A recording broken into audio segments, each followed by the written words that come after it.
Si tu charges ta tête de 250 chansons de Dieu et que tu ne sais pas utiliser l'épée, mais l'épée va ravager ta vie. L'épée va ravager ta vie, ce n'est pas le but. Ce n'est pas le but. Et je vais maintenant faire un cas pratique. On passe rapidement au cas pratique pour que je t'explique comment mettre en pratique tout ce que nous venons de voir ensemble. La pratique se passe comme ceci.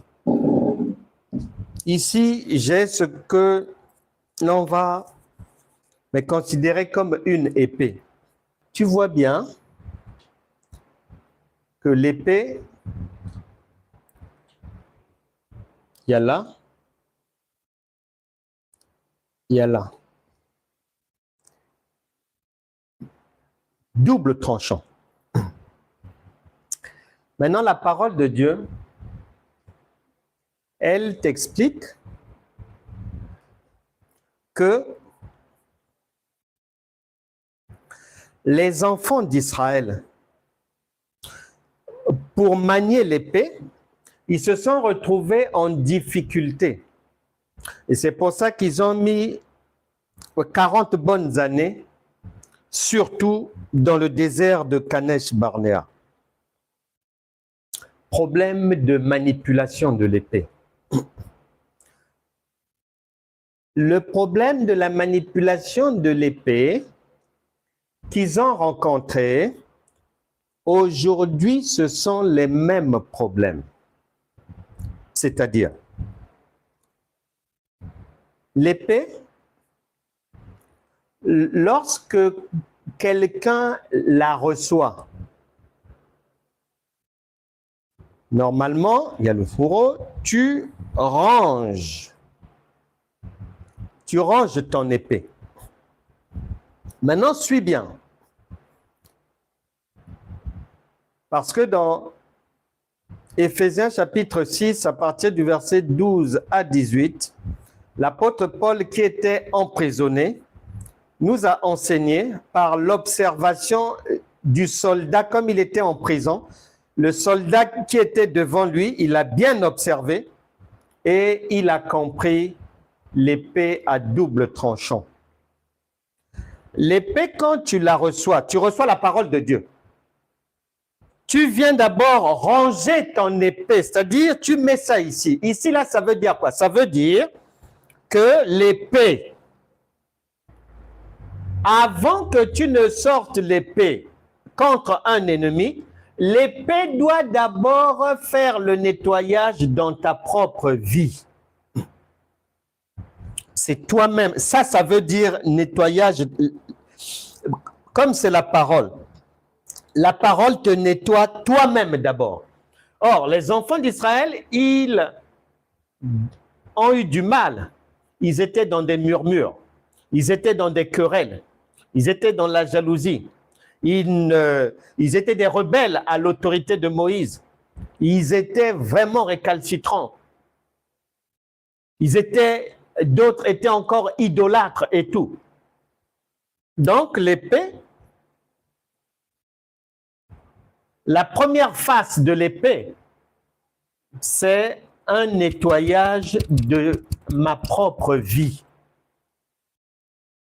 L'épée que tu as, que tes yeux ne voient pas, mais qui est réelle, tu dois d'abord faire partir le mensonge.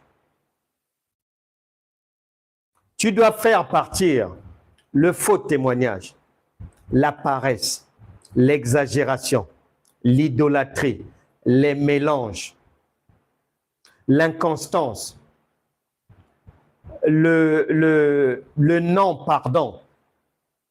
Tu dois d'abord nettoyer ta propre vie. 2 Corinthiens chapitre 13, verset 5. Examinez vous-même pour savoir si vous êtes dans la foi.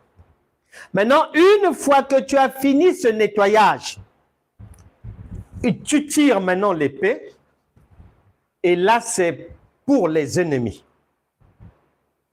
Tu massacres. tu massacres. Mais ce n'est pas physique. Nous ne combattons pas la chair et le sang, mais c'est spirituel, c'est la connaissance. Tu mets en pratique la connaissance qui doit être de plus en plus poussée pour vaincre les ennemis, pour les vaincre.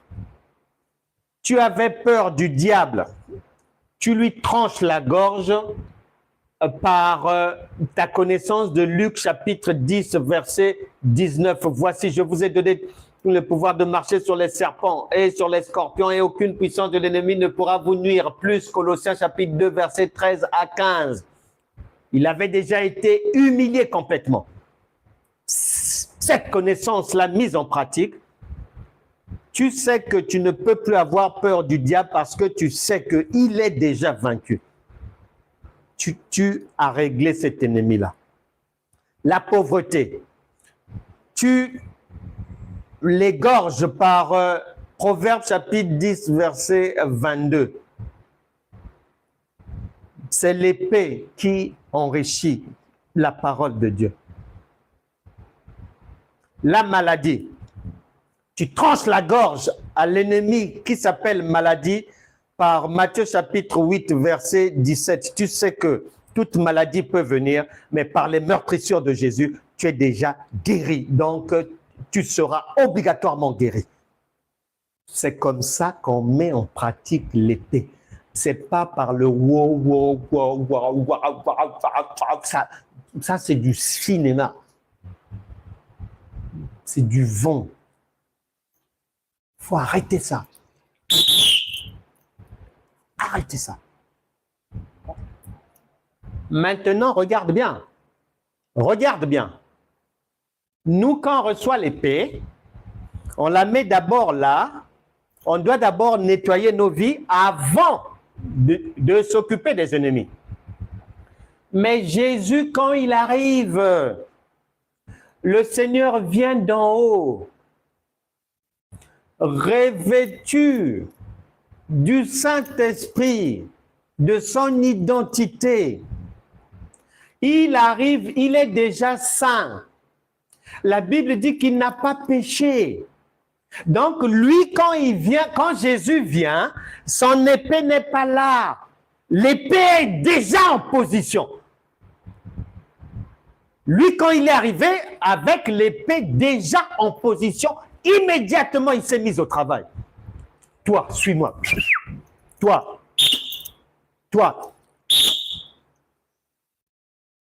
Démon.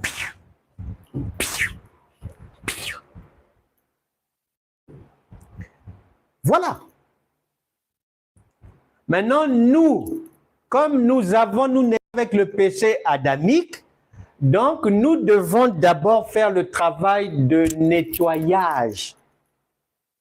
Faire partir de nous les mauvaises habitudes. C'est-à-dire, l'épée va d'abord se charger de nous-mêmes. L'auto-nettoyage, l'autodestruction du mensonge en moi. L'autodestruction de l'alcoolisme. C'est ça d'abord ce travail. Et quand j'ai fini ce travail sur moi, j'attaque maintenant